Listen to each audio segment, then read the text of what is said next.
So this is my finally completed Millennium Falcon, my cutaway. I finally finished up the base and the final assembly, and would love to share it. There's a lot going on here, so I'll get right into it.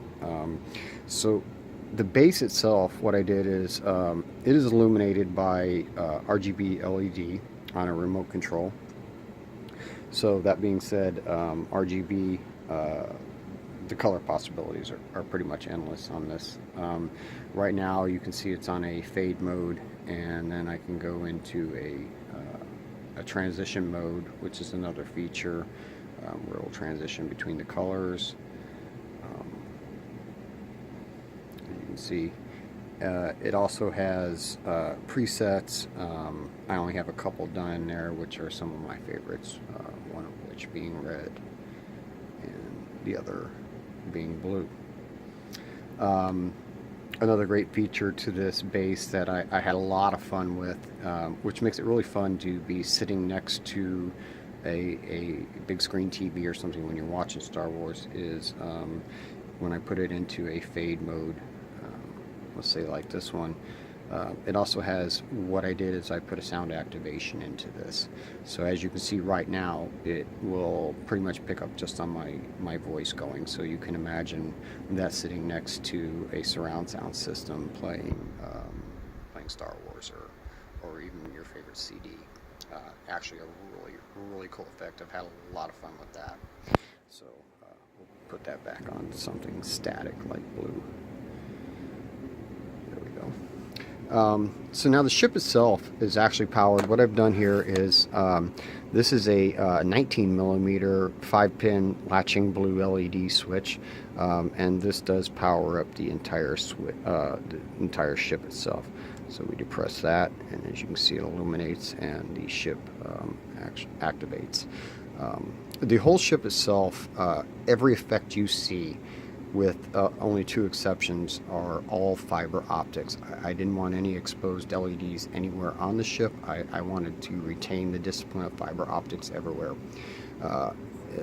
It's obvious where I had to compromise would be on the engines themselves. This is all white LED tape inside here, due to the intense effect that I wanted, and space constraints obviously within the ship, and do everything else I needed to get in there. The only other place I've compromised is, well, you've got the navigation lights obviously here, there, and a strobe here, which are 1.8 incandescents, just because, well, it's my ship and I like the look. So that's what I have. As you can see, all the service wells throughout the ship on the upper hull are all illuminated. There's effects going on there too. If you watch, they're not just stagnant. There is some stagnant lighting in there, but there is color change and some different effects going on within the little service wells on top of the ship itself as well.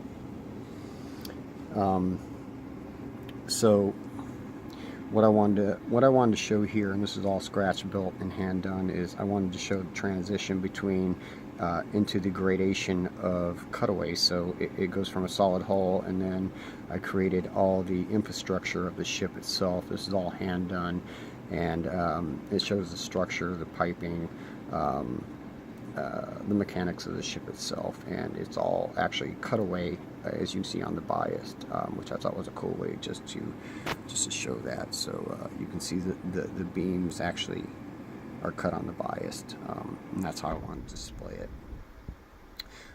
Another place I expanded, if you know this kit, would be obviously there was no reasonable explanation as to how the missiles got into the firing bay, so I did scratch build the carrier and the track it would slide on, as well as illuminate the fact that it's indicating that it is in operation mode and firing missiles. This is all scratch built as well as the firing missile, which is these missiles were all hand built and illuminated with a 3 millimeter flat top clear LED. This area right here, even though it doesn't appear, and that's what makes me so happy, is it blended in so well.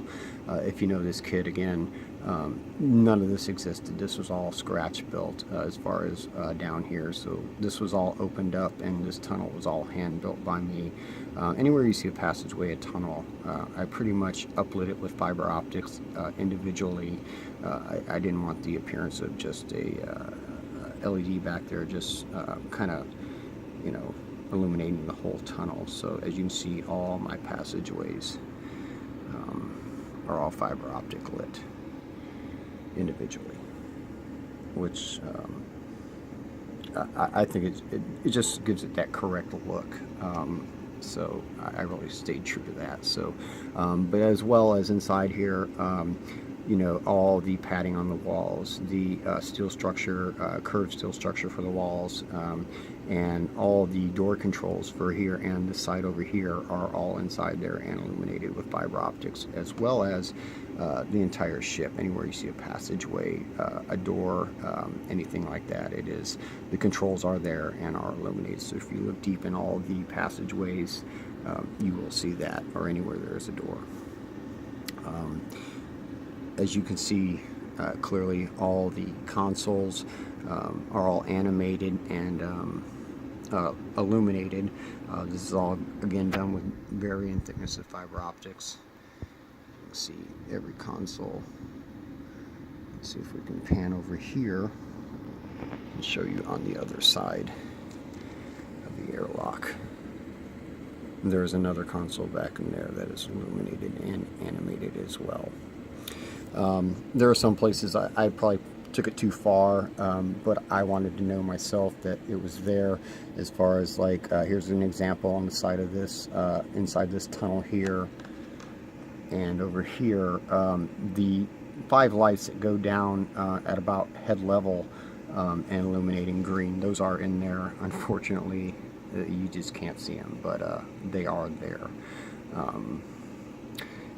I also did fiber optic illuminate and scratch built my little ladders that would come up the airlock, escape hatch, what have you.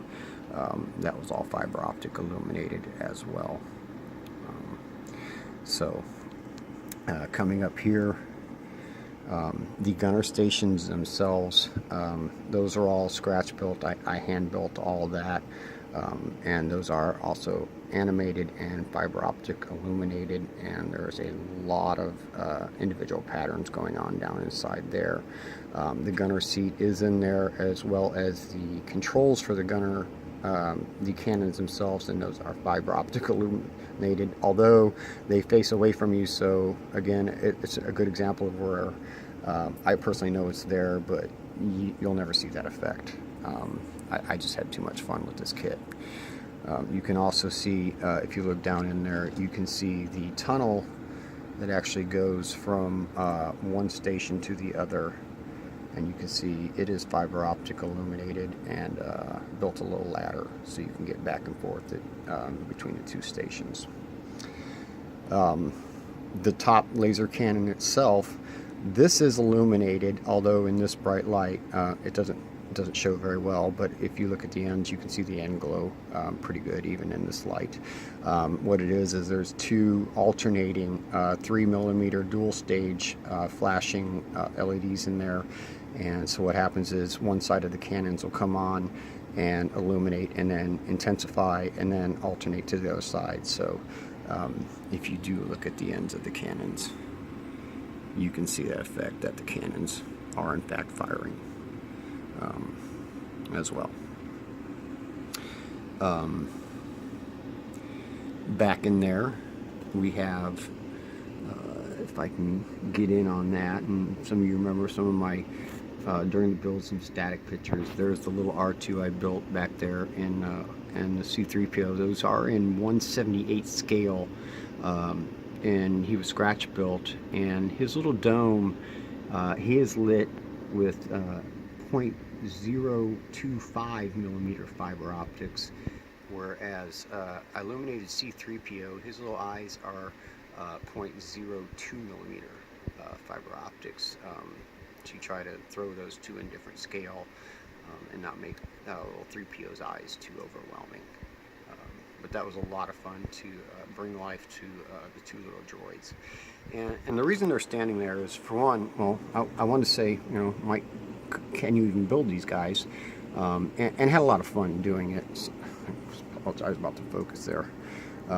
But the reason they're standing there is what I did is on the side of the tunnel in here, I opened that up and I hand relieved that, and I built a compound light box in there and added a lot of greebles.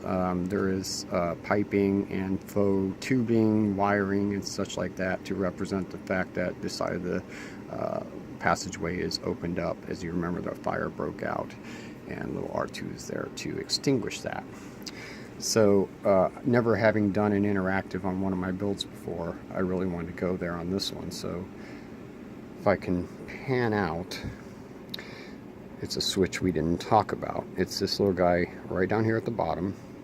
And what this is this is a 4-pin 16 millimeter momentary LED in red. And what happens is if I were to depress that and you watch inside that tunnel, see if I can show both at the same time, a fire breaks out on the Falcon, which is why little R2 and C-3PO are standing there. And if you let go, the fire extinguishes. So I really wanted to have some kind of effect that anybody that would walk up and view this ship would have a first time interactive. So that's why I did it to where it doesn't stay on. It's on a momentary system. So, and you can see it's really a really cool effect. I had a lot of fun with that, and it was one of actually the first concepts I had when I thought about building this ship, and definitely one of the features I definitely wanted to incorporate from inception on this build itself. So, and then when you let go, the fire goes out. So we'll see if we can't spin this little guy around and show you the other side. So obviously over here you have all the, and this is all done in fiber optics, all the navigation lights, clearance lights and such. And of course, lest we not forget, you have to have an opening boarding ramp, which is also illuminated as well. I think I mentioned, aforementioned, all the landing gear, as you can see, is all illuminated. This is how I wanted to do my cockpit, because this kit really, it didn't even come with a cockpit, so this was all hand built in here. And after all the work I put in there and all the animation, as you can see, it's all fiber optic lit. Again, I apologize for the focus on my camera. It is all fiber optic illuminated, all the walls in there. And it's all scratch built as far as the rear door, the seating, everything, the consoles. I scratch built all that. So I really wanted to show that, and being a cutaway, so what I did is I pulled the canopy forward on it, and I also, as you can see, had a little touch of illuminating that with fiber optics as well. And the inside of the canopy is all I tucked and rolled on styrene micro mesh stainless steel screening. So that's all actually tucked and rolled, just like it would be upholstered. Thought it came out pretty good, and left all the wiring, and so that's kind of how I wanted to display my canopy on this ship. So because I was going with the whole cutaway cross-section theme on the build itself. As you can see, catching in the background, service wells are all changing colors and showing their animation. So that's my ship. That's my Falcon and its base. Turn it around here. I hope you enjoyed it. Put it back on. Let's see, we'll change that over to color change. A little sound activation. And I would just like to say thank you for letting me share. Stay illuminated, and always, always keep shining.